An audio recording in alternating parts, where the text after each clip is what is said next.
BRS party నాయకులు ఏ మేరకు అవినీతికి పాల్పడ్డారో, అంటే బీఆర్ఎస్ హయాంలో, అంటే కేసీఆర్ ప్రభుత్వంలో, అట్లాగే అక్రమాలకు పాల్పడ్డారో, లేదా ఏ మేరకు వాళ్ళు ప్రజాధనాన్ని దుర్వినియోగం చేశారో, ఇవన్నీ కూడా మనం ఎవరం చెప్పాల్సిన పని లేదు.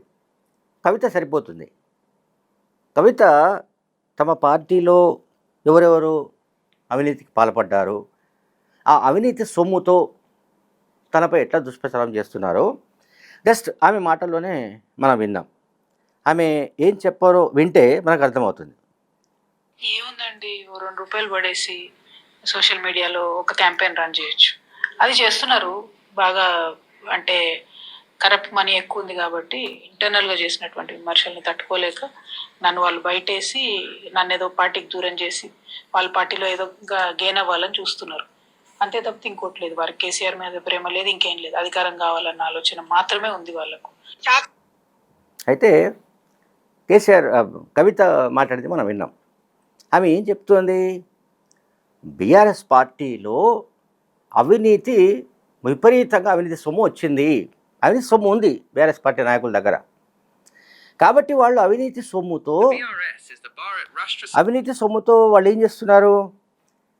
తాను పార్టీలో అంతర్గతంగా చర్చించిన అంశాలు, లేవనెత్తిన విషయాలు, వాటిని బేస్ చేసుకొని తనపై దుష్ప్రచారం చేయడానికి, తనను అప్రతిష్ట పాలు చేయడానికి, తనపై చౌకబారు ప్రచారం చేయడానికి ఆ అవినీతి డబ్బుతో సోషల్ మీడియాను నడిపిస్తున్నట్టుగా ఆమె ఆరోపించారు. మీరు విన్నారు. ఈ వీడియోలో విన్న వాళ్ళందరూ కూడా కవిత చేసిన వ్యాఖ్యలు మీరు విన్నారు క్లియర్గా.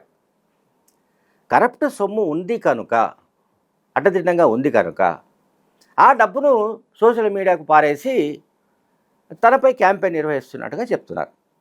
నిజంగానే ఈ మధ్యకాలంలో నేను కూడా కొంత అబ్జర్వ్ చేశాను.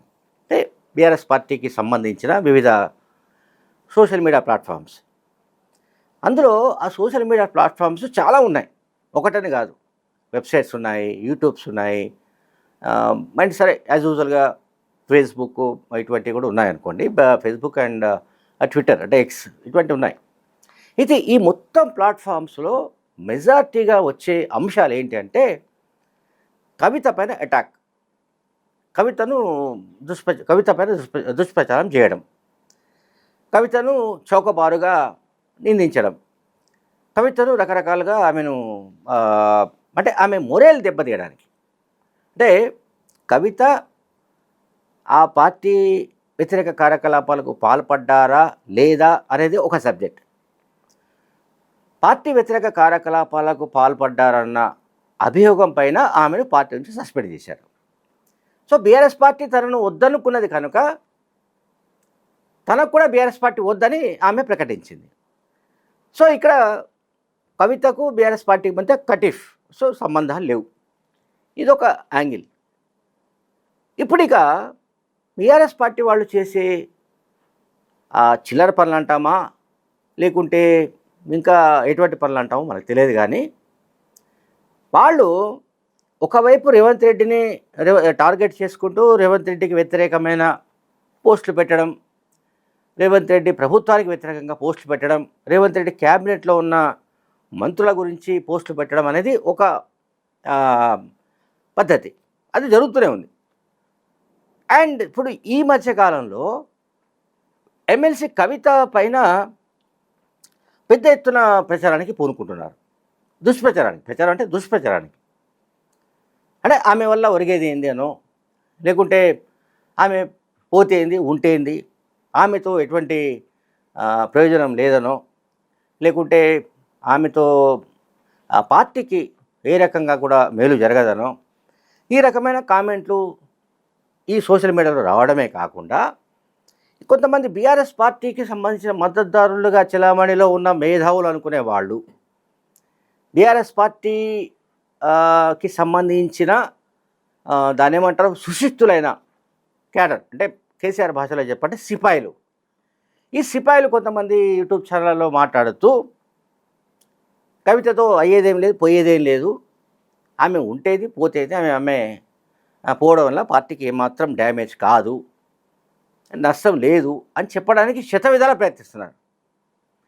కవిత వల్ల అంటే కవిత బయటకు పోవడం వల్ల బీఆర్ఎస్ పార్టీ ఆమెను గెంటి వేయడం వల్ల బీఆర్ఎస్ పార్టీకి నిజంగానే నష్టం లేకపోతే, ఏదో మేరకు డ్యామేజ్ జరగకపోతే ఆమె గురించి కలవరించాల్సిన అవసరం లేదు. ఆమె గురించి పలవరించాల్సిన అవసరం లేదు. కవిత గురించి మాట్లాడాల్సిన అవసరమే లేదు.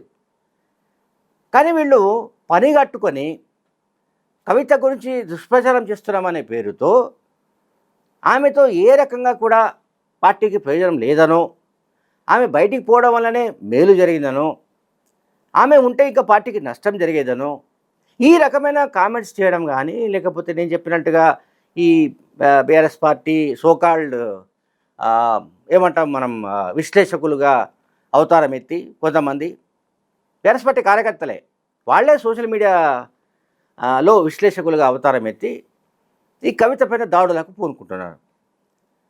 వాళ్ళ ఆనందం ఏంటో మనకు తెలియదు. వాళ్ళంతా కూడా పాపం కేటీఆర్ కళ్ళలో ఆనందం చూడాలని కొంతమంది, అండ్ హరీష్ రావు కళ్ళలో ఆనందం చూడాలని కొంతమంది పాపం తెగ ఫీల్ అవుతున్నారు. వాళ్ళు అంటే చాలా కష్టపడుతున్నారు ప్రతిరోజు. నేను చెప్పిన బీఆర్ఎస్ ప్రాయోజిత అంటే కేటీఆర్ ప్రాయోజిత ఈ ఛానళ్లలో, యూట్యూబ్ ఛానళ్లలో, లేకపోతే వెబ్సైట్స్లో ప్రతిరోజు ఏదో కథనాన్ని వండి వార్చుతున్నారు.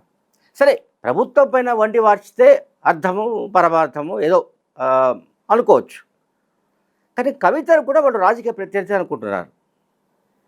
ఇంకా ఒక దశలో ఎక్కడి దాకా వాళ్ళు వెళ్తున్నారంటే, ఆఫ్ ది రికార్డులో కొంతమంది అయితే అసలు కాంగ్రెస్ పార్టీతో ఆమెకు సంబంధాలు ఉన్నాయి, ముఖ్యమంత్రి రేవంత్ రెడ్డితో ఆమెకు ఏది పరిచయాలు గతంలో ఎప్పటి నుంచో ఉన్నాయి కనుక ఆ స్నేహం ఉంది అని కొంతమంది ఆఫ్ ది రికార్డులో మాట్లాడుతున్న వాళ్ళు కూడా ఉన్నారు. ఒకవైపేమో మేము కాంగ్రెస్ పార్టీలో చేర్చుకోము ఆమెనని కాంగ్రెస్ పార్టీ నాయకులు చెప్తూ వస్తున్నారు. ఎందుకంటే ఆమె లిక్కర్ స్కామ్లో ఉంది. ఆ కేసు ఎప్పుడు పరిష్కారం అవుతుంది ఏంటని మనకెవరికి తెలియదు. ఆమె పార్టీలోకి కాంగ్రెస్ పార్టీలో చేరుతారని ఎప్పుడూ చెప్పలేదు. అట్లాగే బీఆర్ఎస్ పార్టీ నుంచి అయితే ఆమె సంబంధాలు తెగిపోయాయి. ఇక ఆమె సొంత కుంపటి పెట్టుకునే అవకాశాలు ఉన్నాయనే దానిపైన ఎక్కువగా చర్చ జరుగుతుంది. కానీ ఈ బీఆర్ఎస్ పార్టీ ప్రాయోజిత, కేటీఆర్ ప్రాయోజిత సోషల్ మీడియా చేస్తున్న పనంతా ఏంటంటే, కవితతో రేవంత్ రెడ్డికి ముడిపెట్టడము, అంటే కాంగ్రెస్ పార్టీకి ముడిపెట్టడము, కాంగ్రెస్ పార్టీతో ఆమె పరోక్ష సంబంధాలు పెట్టుకున్నారని, ఆమె ఏదో రోజు కాంగ్రెస్ పార్టీలో చేరడం ఖాయమని ఈ రకమైన క్యాంపెయిన్ ఒకటి నడిపిస్తున్నారు. నేను చెప్పాను కదా, దీనివల్ల అంటే కొంతమంది హరీష్ రావు కళ్ళలో, కొంతమంది కేటీఆర్ కళ్ళలో ఆనందం కోసం తప్ప వీళ్ళ శ్రమ ఫలిస్తుందని నేనైతే అనుకోవడం లేదు. ఎందుకంటే కవిత ఎవరెన్ని మాట్లాడినా ఆమె కేసీఆర్ కూతురు, కేసీఆర్ రక్తం ఆమెలో ప్రవహిస్తోంది కనుక ఆమెకు తండ్రికున్న పట్టుదల ఉంటుంది, తండ్రికున్న ఏమంటాం ఆ రకమైన ఆ పోరాడే శైలి ఉంటుంది, తెగింపు ఉంటుంది. మనము ఈజీగా తీసుకోవడానికి లేదు. ఆమె చాలా సందర్భాల్లో చెప్తూ వస్తున్నారు లింగ వివక్ష గురించి, పురుషాధిక్య సమాజం గురించి, అట్లాగే కేసీఆర్కు 2 కొడుకులైతే ఎట్లా ఉంటుంది, ఎట్లా ఉండేది అని కూడా ఆమె మాట్లాడుతున్నదంటే, అంటే కేటీఆర్ను తన వారసుడిగా కేసీఆర్ పరోక్షంగానో ప్రత్యక్షంగానో ఆయన ప్రకటిస్తున్నాడు. కానీ ఎందుకు తనను ప్రకటించడం లేదు, తాను ఎందుకు వారసురాలిగా అర్హురాలు కాదు అనేది కవిత ఆర్గ్యుమెంట్. సో ఈ కాంటెక్స్ట్లో ఆలోచిస్తే ఇప్పుడు కవిత ఒక ఛానల్లో మాట్లాడిన ఒక బిట్ నేను మీకు వినిపించాను. అందులో చాలా క్లియర్గా ఉంది. అంటే బీఆర్ఎస్ పార్టీని ఎవరో డ్యామేజ్ చేయాల్సిన అవసరం లేదు, కవిత సరిపోతారు. రేవంత్ రెడ్డో మరొకరో పెద్ద ప్లాన్ చేసి బీఆర్ఎస్ను డ్యామేజ్ చేయాల్సిన అవసరం లేదు. కవిత మాట్లాడుతున్న విషయాలు చాలు. ఇది ప్రజల్లో చాలా బలంగా వెళ్తున్నాయి. చాలా బలంగా వెళ్ళడమే కాకుండా ప్రజలు నమ్ముతున్నారు కూడా. అవును, నిజమే, ఒక ఆడబిడ్డకి ఈ రకంగా అన్యాయం జరిగింది, బీఆర్ఎస్ పార్టీలో స్వయంగా పార్టీ అధ్యక్షుడి కూతురికి అన్యాయం జరిగింది.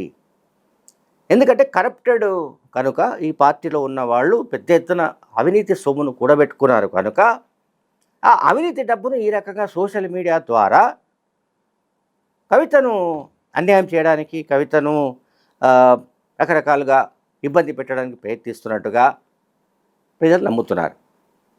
Thank you very much.